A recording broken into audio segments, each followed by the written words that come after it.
मंगेश कालोखे यांची हत्या ही राजकीय वैमनस्यातून सुपारी देऊन करण्यात आलेली आहे। या हत्येमागे ज्या ज्या राजकीय नेत्यांनी प्लॅनिंग करून सहकार्य करून मंगेशच्या हत्येमध्ये त्यांचा प्रत्यक्ष अप्रत्यक्ष सहभाग त्या ठिकाणी आहे। ते परवा ज्या वेळेस सत्र न्यायालय पनवेल येथे पोलीस इन्व्हेस्टिगेशन ऑफिसर आयो यांनी सुद्धा कोर्टामध्ये त्या ठिकाणी सांगितलेलं आहे की ज्या आरोपींची नावे आम्ही या ठिकाणी मंगेश कालोखेच्या परिवाराने आम्ही त्या ठिकाणी दिलेली आहेत, त्यातील 2 आरोपी आत्तापर्यंत फरार आहेत। एक नंबर सुधाकर परशुराम घारे आणि दुसरा आरोपी भरत भगत। या आरोपींचा याच्यामध्ये मोठा सहभाग आहे। हा पोलीस इन्व्हेस्टिगेशनमध्ये आलेले आहे। आपण पाहिलं असेल तर परवा कोर्टामध्ये आयोगाने दिलेल्या इन्व्हेस्टिगेशन रिपोर्टमध्ये 23 तारीख ते 26 तारखेपर्यंत रवी देवकर आणि भरत भगत यांच्यातील होणारं सातत्याने संभाषण आणि मंगेश कालोखे यांची 26 तारखेला निर्घृणपणे हत्या केल्यानंतर आरोपीपैकी 2 आरोपी कर्जत तालुक्यातील असणाऱ्या भरत भगत यांच्या ग्रामीण भागातील असणारं जे घर आहे गाव अवसारे, त्या घरी त्या ठिकाणी गेले होते। एवढा सबल पुरावा समोर असतानासुद्धा अजूनही पोलीस प्रशासन त्यांना त्या ठिकाणी अटक करत नाहीत। काल पनवेल सत्र न्यायालयाने स्पष्टपणे त्यांचा जामीन अर्ज अटकपूर्व त्यांनी केलेला तो फेटाळण्यात आलेला आहे आणि त्या ठिकाणी कोर्टाने असे आदेश दिलेले आहेत की कस्टडी घेऊन त्या ठिकाणी इन्व्हेस्टिगेशन करावं, अशा सूचना कोर्टाने पोलीस प्रशासनाला त्या ठिकाणी देण्यात आलेल्या आहेत। तरीसुद्धा अजूनही पोलीस प्रशासनाकडनं या मेन आरोपींना त्या ठिकाणी अटक केली जात नाही।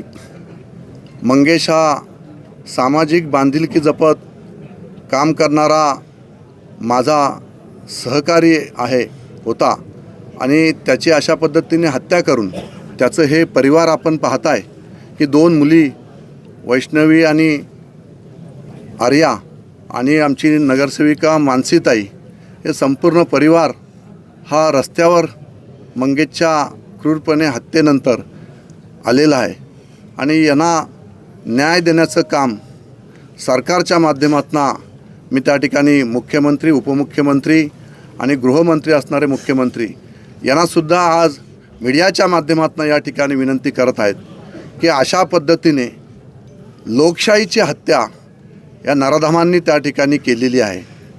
एक लोकप्रतिनिधी निवडून आलेचा राग विधानसभेलासुद्धा 2100 मताचा हायेस्ट लीड मंगेश कालोखे यांनी साईबाबा नगर या परिसरातून दिलेला होता।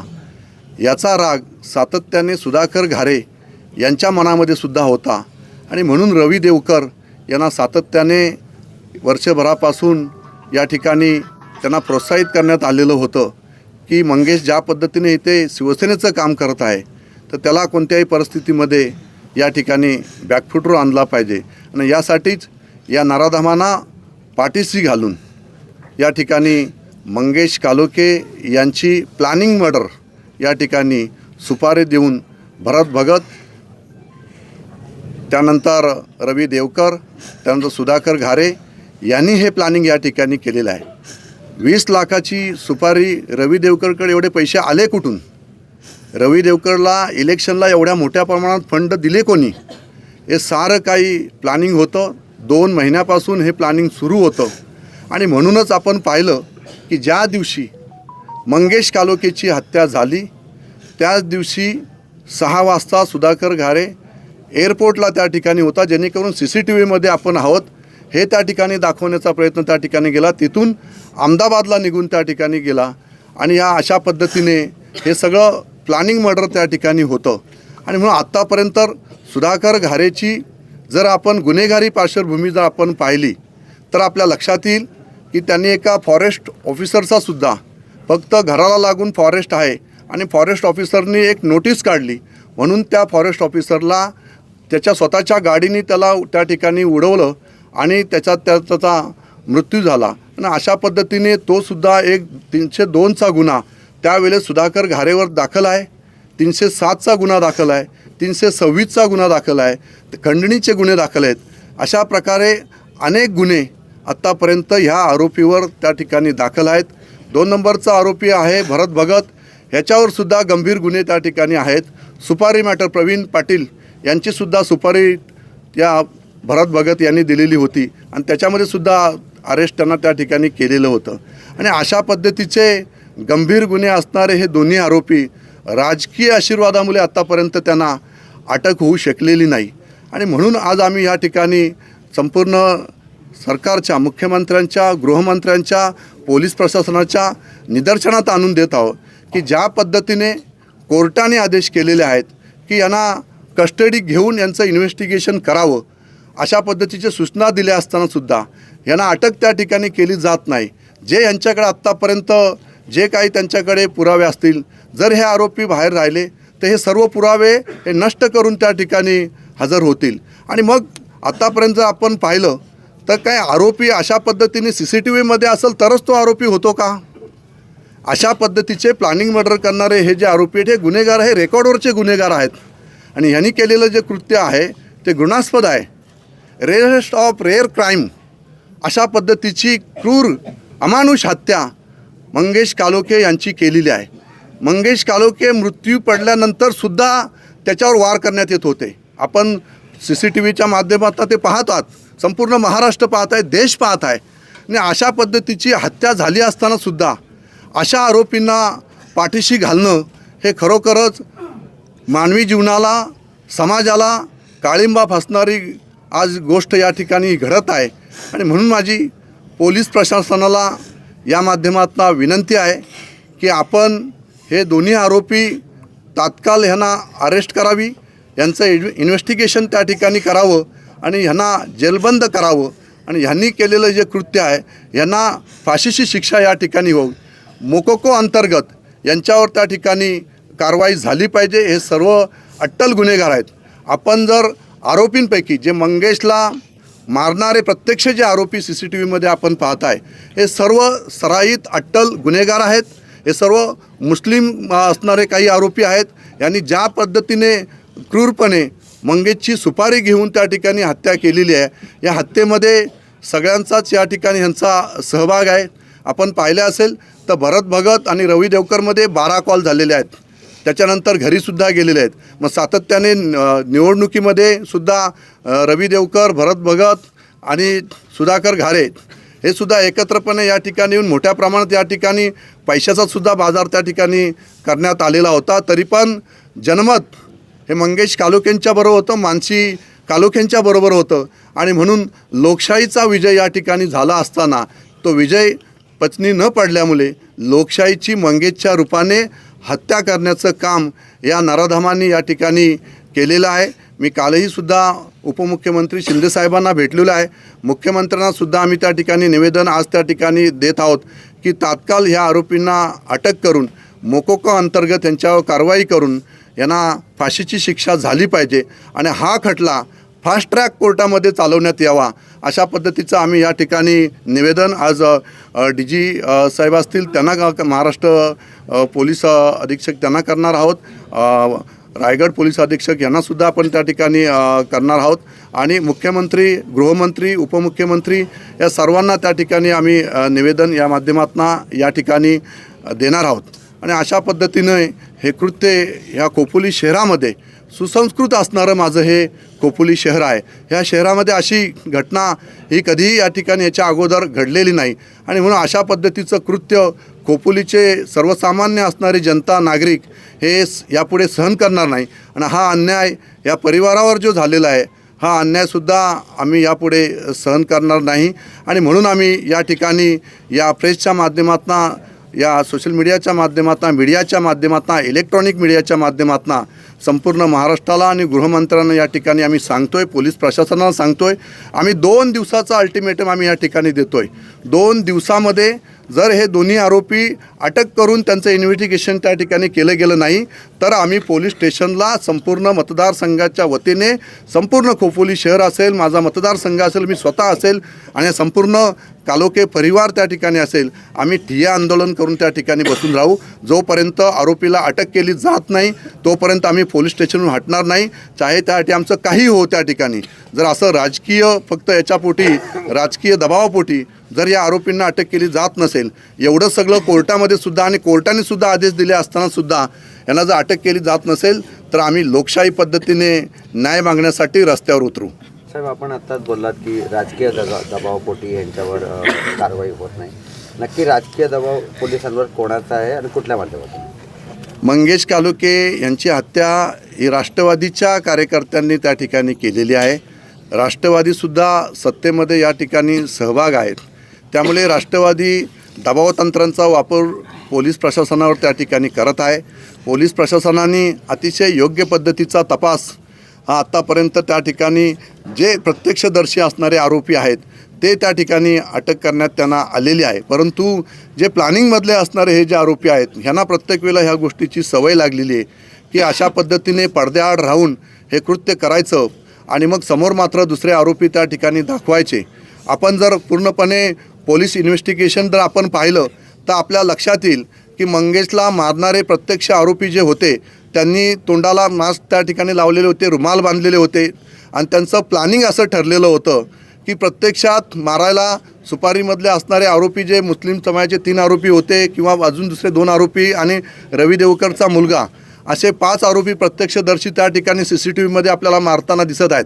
परंतु प्रत्यक्षात त्यांना CCTVच्या अगोदर मंगेशला मारला आहे आणि CCTVच्या अगोदर मारणारे आरोपीपैकी इथले स्थानिक असणारे चव्हाण असतील किंवा बाकीचे जे आरोपी आहेत हे सगळे आरोपी जे आता 12 आरोपी अटक केलेले आहे यातले आरोपीसुद्धा मंगेशला मारण्यासाठी त्या ठिकाणी होते. मग त्यांनी प्लॅनिंग त्या ठिकाणी केलेलं होतं. काही वकिलांकडनं त्यांनी सल्ले त्या ठिकाणी घेतलेले होते की मारायला फक्त आम्ही राहू, हजर व्हायला स्थानिक आरोपी बरोबर घेऊन आम्ही हजर होऊ, अशा पद्धतीचा प्लान त्यांनी या ठिकाणी केलेला होता. परंतु पोलिसांनी योग्य असं इन्व्हेस्टिगेशन त्यांच्यामध्ये मारणाऱ्यांमध्ये त्या ठिकाणी केलं आणि हे सगळं सत्य त्या ठिकाणी उघडकीस त्या ठिकाणी आणलेलं आहे. परंतु हे आपल्या निदर्शनात या ठिकाणी येत असताना जे मुख्य आरोपी प्लॅनिंगमधले आहेत त्यांना मात्र त्या ठिकाणी पोलीस प्रशासनावर दबावतंत्रांचा वापर त्या ठिकाणी केला जात आहे. म्हणून त्यांना त्या ठिकाणी अटक केली जात नाही असं आमचं म्हणणं आहे. पोलिसांनी प्रेस नोटमध्ये राजकीय वैमनस्यातून हत्या झाल्याचा स्पष्ट उल्लेख केलाय, मात्र राजकीय आरोपी आजही मोकाट आहेत. यामागचं कारण तुम्हाला काय वाटतंय? याच्यामध्ये जे आरोपी आहेत त्यांना आपण पाहिलं की मागच्या वेळेला सुद्धा सुनील तटकरे कर्जतमध्ये आलेले होते आणि त्यांनीसुद्धा इन्व्हेस्टिगेशन पूर्ण झालेलं नसतानासुद्धा आमच्या ह्या दोन्ही लोकांचा म्हणजे भरत भगत आणि सुधाकर घारे यांचा काही सहभाग त्या ठिकाणी नसेल असं त्या ठिकाणी जाहीरपणे सांगितलेलं होतं. परंतु पोलीस इन्व्हेस्टिगेशनमध्ये हे क्लिअर त्या ठिकाणी आलेलं आहे की 23 ते 26 तारखेपर्यंत 12 कॉल त्याची त्या ठिकाणी भरत भगतचे त्याचे झालेले आहेत आणि भरत भगतसुद्धा रेकॉर्डवरचा गुन्हेगार आहे. मग हे सगळे गुन्हे झाले असताना आरोपी खोपोलीत कोणाच्या घरी गेले नाही, दुसऱ्या कोणाच्या घरी गेले नाही, सर्वसामान्यांच्या कोणाच्या घरी आश्रयास गेले नाही, भरत भगतच्याच घरी का गेले? तर ह्याचंसुद्धा आपण पोलीस प्रशासनाने याचं इन्व्हेस्टिगेशन करून आज काय प्रत्यक्ष त्या ठिकाणी प्रत्यक्षदर्शी CCTVमध्येच भरत भगत पाहिजे का? CCTVमध्ये सुधाकर घारे पाहिजे का? मगच त्यांना अरेस्ट केली जाईल का? तर हे सगळं पडद्यामागे असणारे हे सगळे होते. रवी देवकरची कधीही हिंमत नव्हती, त्याच्या परिवाराची सुद्धा हिंमत नव्हती की मंगेश कालोखेच्या अंगावर हात टाकण्याची त्यांची हिंमत नव्हती. हे सगळं प्लॅनिंग करून त्यांनी प्लॅनिंग मर्डर केलेली आहे. यांना पैसेसुद्धा कोणी पुरवले याचंसुद्धा इन्व्हेस्टिगेशन या दोन्ही आरोपींना अटक करून करण्यात यावी अशी आमची मागणी आहे. साहेब, एकीकडे आपण आता राष्ट्रवादीचं नाव घेतलं, तटकरेंचंही नाव घेतलं आणि हत्या झाल्याच्या 5 दिवसानंतरच वर्षाअखेरला मुरुडमध्ये तटकरे हे मैं हूं डॉन ह्या गाण्यावर त्यांनी ताल धरला आणि त्याची भरपूर चर्चा झाली. काय नक्की प्रतिक्रिया आहे? आता हे तर संपूर्ण महाराष्ट्राच्या जनतेसमोर आहे की राज्यामध्ये शिवसेना, भारतीय जनता पार्टी, RPI, राष्ट्रवादी असा सत्तेमध्ये सहभाग आहे. सुनील तटकरे हे राष्ट्रवादीचे प्रदेशाध्यक्ष आहेत आणि आपल्या सत्तेतील असणाऱ्या घटक पक्षातील एका सहकारी पक्षाच्या नगरसेविका असणाऱ्या महिलेच्या पतीची हत्या राष्ट्रवादीच्या कार्यकर्त्यांनी केली असतानासुद्धा आपण पाहिलं की त्या ठिकाणी मुरुडच्या एका कार्यक्रमामध्ये सुनील तटकरे मैं हूं डॉन या गाण्यावर त्या ठिकाणी डान्स करत आहे. हा केवढा निर्लज्जपणाचा कळस हा सुनील तटकरेंनी त्या ठिकाणी केलेला आहे. ह्याच्यातूनच त्यांना त्या ठिकाणी दाखवायचं आहे की संपूर्ण रायगडवरचा डॉन मी आहे, महाराष्ट्राचा डॉन मी आहे, मला वरिष्ठांचा सत्तेच्यामध्ये असणाऱ्या लोकांचं पाठबळ आहे. हे तर सुनील तटकरेंना ह्या माध्यमातून दाखवायचं नाही ना. एवढी मोठी क्रूरपणे हत्या मंगेश कालोखेंची झाली असताना असं कृत्य एखादा प्रदेशाध्यक्ष असणारा, सिनियर मोस्ट असणारा सुनील तटकरे या ठिकाणी करतायत आणि मग ते आम्हाला सांगतात की आमदार आमच्यावर आरोप करतात, आमदार आमच्यावर आरोप करतात. अरे तुम्ही वागताय तसे. हीच जर हत्या तुमच्या कुटुंबातली कोणाची झाली असती, तुमच्या एखाद्या कार्यकर्त्याची झाली असती तर तुम्ही अशा पद्धतीने नाचत बसले असते का? कार्यक्रम जरी असला तरी आपण त्या ठिकाणी भान ठेवायला पाहिजे हवं होतं सुनील तटकरेंनी. आपण त्यांना सगळेजण त्या ठिकाणी त्यांनी फक्त बोलतात आणि मग राजकीय परिपक्वता असणारं नेतृत्व म्हणून त्यांच्याकडं पाहिलं जातं. परंतु मी नेहमी सांगत आलेलो आहे की सुनील तटकरे हे कुटीरनीतीचा डाव खेळत असतात. अतिशय शूळ असणारा हा राष्ट्रवादीचा करप्ट असणारा, भ्रष्टाचारी असणारा हा नेता आहे आणि ह्याला काही त्या ठिकाणी पडलेलं नाही. सत्तेचा माज, भ्रष्टाचारातून पैसा कमवायचा आणि त्या पैशातून त्या ठिकाणी अशा प्रकारच्या हत्या घडून आणायच्या हे सगळं काम त्या ठिकाणी होत आहे. आणि म्हणून सुनील तटकरे या ठिकाणी सुधाकर घारे आणि भरत भगत यांना वाचवण्यासाठी पोलीस प्रशासनावर त्या ठिकाणी दबाव आणण्याचा प्रयत्न त्या ठिकाणी करत आहेत. माझी पोलीस प्रशासनाला हात जोडून विनंती आहे की आपण तात्काळ ह्यांना त्या ठिकाणी अटक करून यांचा तपास करावा, अन्यथा आम्ही रस्त्यावर उतरून न्याय मागू. आम्ही हा शांत या ठिकाणी बसणार नाहीत. आम्ही लोकशाही पद्धतीने न्याय घ्यायला लागला तर आम्ही तो न्याय घेऊ. आम्ही मुख्यमंत्र्यांच्या दालनात जाऊन बसू, आम्ही उपमुख्यमंत्र्यांच्या दालनात जाऊन बसू. संपूर्ण मतदारसंघच नव्हे तर रायगडचे असणारे 3ही आमदार आणि संपूर्ण शिवसैनिक आणि सर्वसामान्य जनता ही आम्ही ठिय्या आंदोलन करून जोपर्यंत या आरोपींना अटक केली जात नाही तोपर्यंत आम्ही तिथनं हलणार नाही. बीडमध्ये हत्याकांडामध्ये राष्ट्रवादी सहभाग होता. तुमच्या भाच्यालाही देखील दम देण्यात आहे राष्ट्रवादीकडनं. महाडमध्ये देखील रिव्हॉल्वर राष्ट्रवादी कार्यकर्त्यांच्या बॉडीगार्डकडनं निघालेली आहे. तुमच्या इथं खोपोलीमध्ये हत्या राष्ट्रवादी कार्यकर्त्यांनी केले.